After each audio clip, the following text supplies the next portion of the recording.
তাহলে এখন এটা ফোর্স শক হিসাবে ধরে নিই, তাহলে আমরা ফায়ার সার্ভিস এবং সিভিল ডিফেন্সের পয়েন্ট অফ ভিউ থেকে বলতে চাই যে এটা একটা বড় একটা মেগা থ্রাস্ট আমাদের জন্য। 8 মাত্রার ভূমিকম্প যদি হয়, প্রায় 2 লাখের উপরে মারা যাবে, 4 লাখের কাছাকাছি ক্যাজুয়ালিটি হবে। নাও দি কোশ্চেন অ্যারাইজ যে এই 4 লাখ কিভাবে আমরা ট্রিটমেন্ট দিব। করোনাতে যেরকম আমরা একটা ফিল্ড হসপিটাল করেছিলাম, করোনার সময় আমরা কিন্তু করেছি, উই মেড ইট, বাট আমরা এখন করছি না কেন? এই ভিকটিমকে হসপিটালাইজেশন পর্যন্ত, this the particular golden hour, এই যে গোল্ডেন আওয়ার যদি আমি অ্যাড্রেস করতে পারি, তাহলেই আমার প্রথম যেই লাইফ সেফটি নিয়ে যে আমরা আলোচনা করছি সেটা সম্ভব হবে।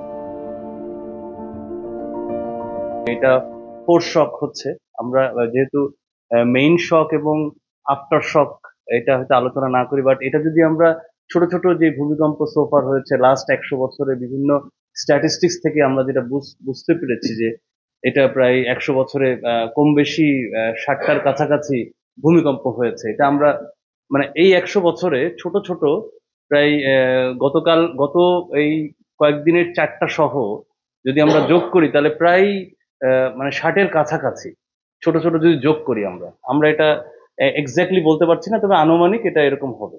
স্যারদের কথার সাথে মিলে যাচ্ছে যে এটা আসলে 100 বছরের অন্তর অন্তর যে বড় যে ভূমিকম্প 7.8, দ্যাট মিনস 8-এর কাছাকাছি যেটা হতে পারে, তা সেটা যদি আমরা অ্যাড্রেস করি, তাহলে এখন এটা ফোর্স শক হিসাবে ধরে নিই, তাহলে আমরা ফায়ার সার্ভিস এবং সিভিল ডিফেন্সের পয়েন্ট অফ ভিউ থেকে বলতে চাই যে এটা একটা বড় একটা মেগা থ্রাস্ট আমাদের জন্য। তা সেইটাকে এম করে আমরা যদি খেয়াল করি, আমরা গত কালকে ইমিডিয়েট একটা আমাদের ডিজি মহোদয়ের আদেশে আমরা একটু বসেছিলাম সবাই একসাথে, সকল রেস্কিউয়ার যারা ইন্টারন্যাশনালি বিভিন্ন কোর্স করে আসছেন, তাদের পয়েন্ট অফ ভিউ থেকে আমরা 5টা পয়েন্ট বাংলাদেশের প্রেক্ষাপটে বর্তমান যে আমাদের সিচুয়েশন, আসলে আমরা তো সবাই এই দেশেরই সন্তান। এখন ভুল ভ্রান্তি আজীবন হয়েছে, আরো সামনে হয়তো হবে, বাট তার মাঝখান থেকেই আমাদের আসলে সলিউশন গুলো বের করা।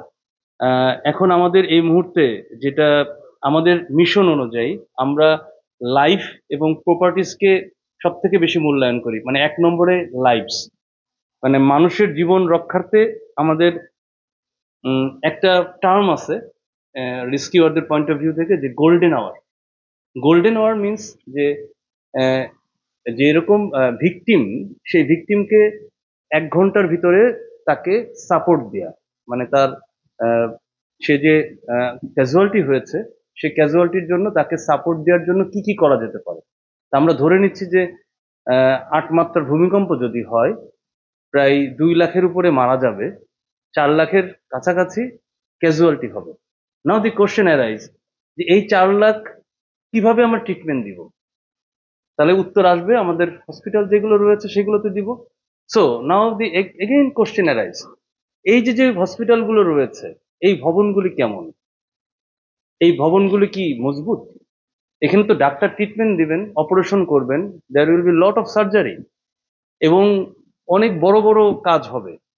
তার মানে উই আর নট সাফিসিয়েন্ট।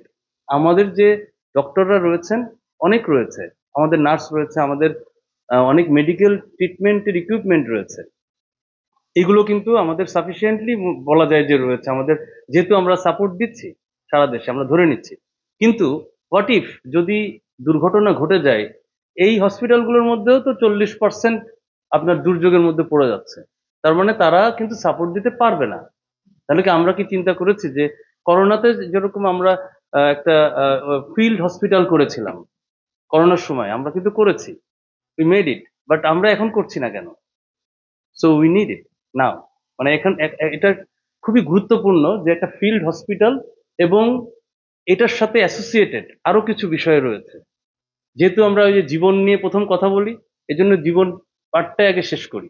যেহেতু স্যার আপনি বলছিলেন যে আগামীকালকে পাঠককে আমি কি জবাব দেব, তো এইটার জন্য আমি বলছি স্যার, আগামীকালকের জবাব যেটা আজকে রেডি করছি স্যার।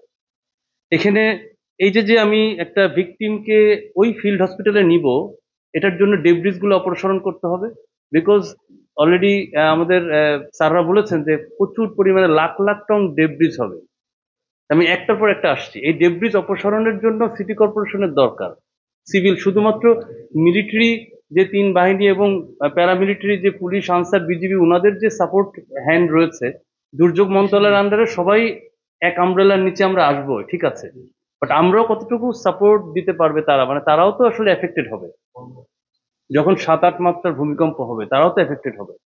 সুতরাং এই বিষয়গুলি, অ্যাসোসিয়েটেড বিষয়গুলি খুবই গুরুত্বপূর্ণ। এবং এই যে যেটা বলছিলাম যে এই ভিকটিমকে হসপিটালাইজেশন পর্যন্ত, দিস পার্টিকুলার গোল্ডেন আওয়ার, এই গোল্ডেন আওয়ারটাকে আমাকে অ্যাড্রেস করতে হবে।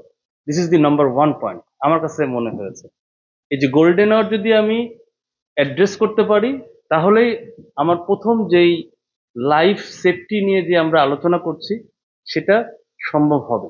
গোল্ডেন আওয়ারের জন্য অ্যাসোসিয়েটেড অনেকগুলো পয়েন্ট বললাম, যেমন তার রাস্তাটা রুট ক্লিয়ারেন্সের জন্য কি কি করতে হবে।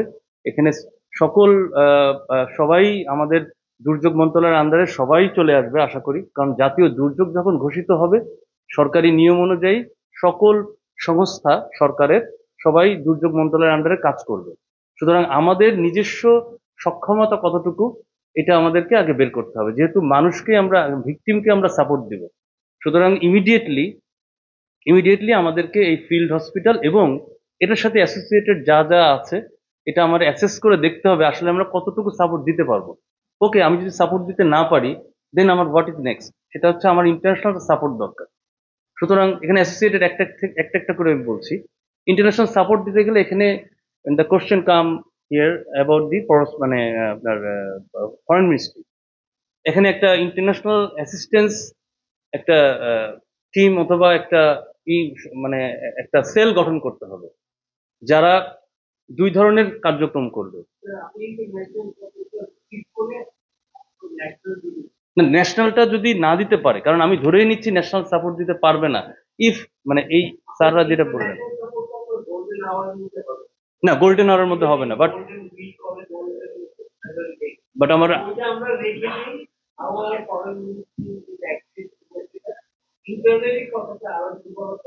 জি স্যার, ইন্টারনালি বলছি।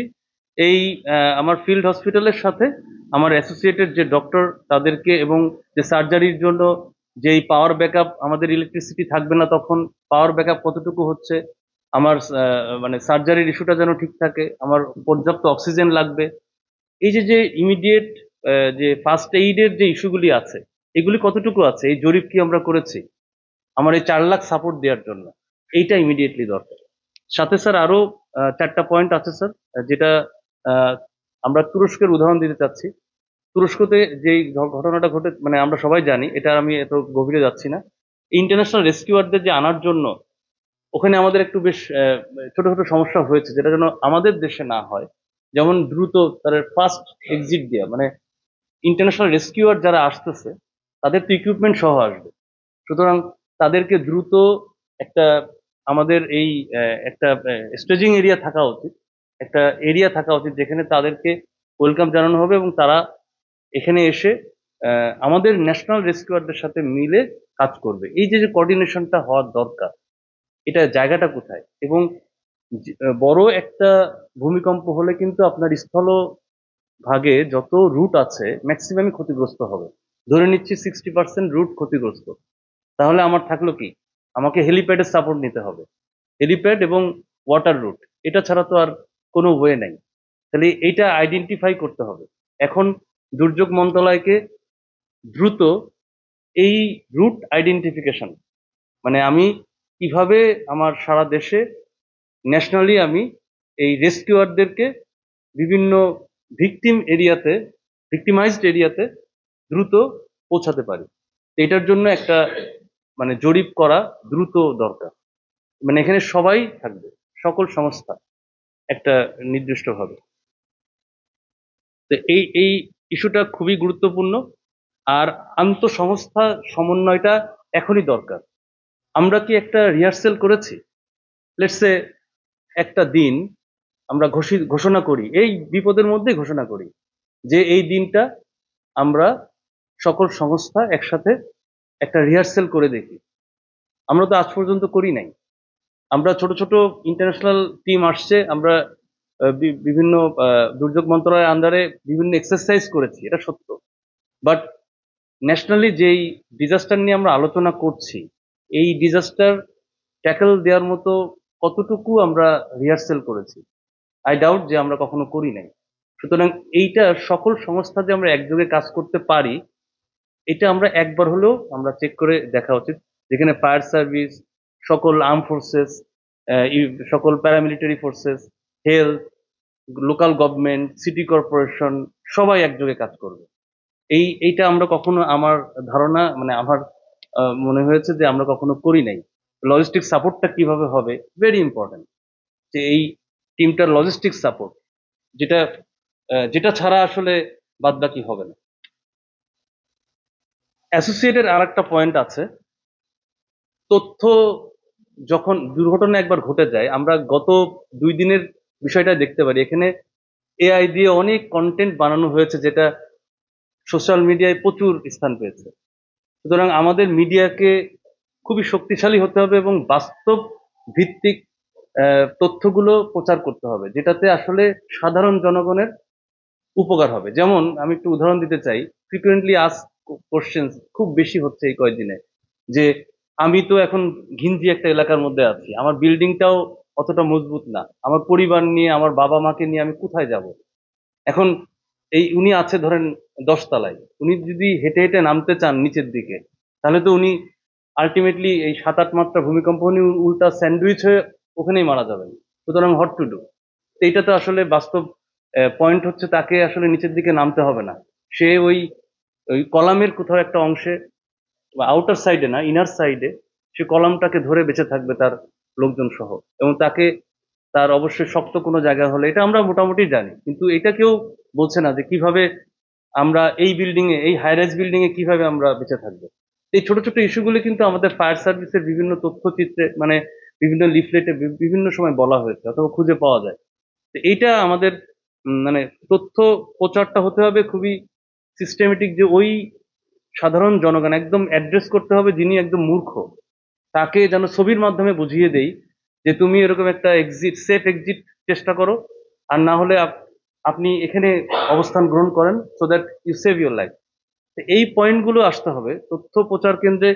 আমরা অনেক কষ্টের সাথে বলি যে আমাদের ফায়ার সার্ভিসের অনেক তথ্য, যেটা হয়তো মিডিয়া অনেক সময় ছাড়, মানে মানে ছাড় দেন, যে অনেক সময় ফ্রি ফ্রিও প্রচার করেছেন, but this is the time, এখনই প্রচার করতে হবে বেশি বেশি, এখনই বেশি বেশি আমাদের সকল মিডিয়া এটা বেশি বেশি প্রচার করলে আমাদের সাধারণ জনগণের লাভ হবে।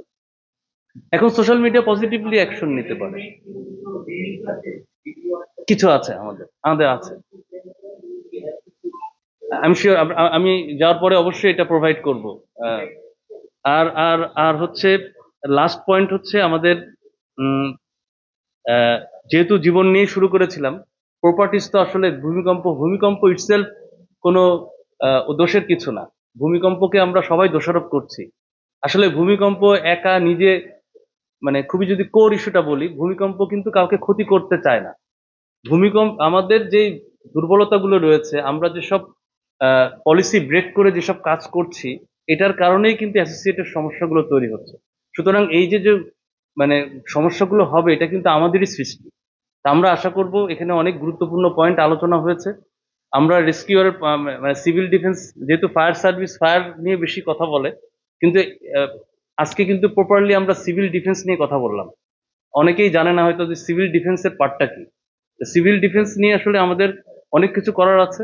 আর আমাদের এই যে পয়েন্টগুলো যদি অ্যাড্রেস করা হয়, তাহলে এই যে যে 2 লাখ হয়তো, যদি আমরা অ্যাজাম্পশন করছি 2 লাখ মারা গেলে আমাদের কিছু করার নেই, বাট এই যে 4 লাখ যে যারা মানে ক্যাজুয়ালিটি হবে, এদেরকে যেন আমরা অ্যাড্রেস করতে পারি, এটাই আমাদের সর্বশেষ কথা। ধন্যবাদ সবাইকে।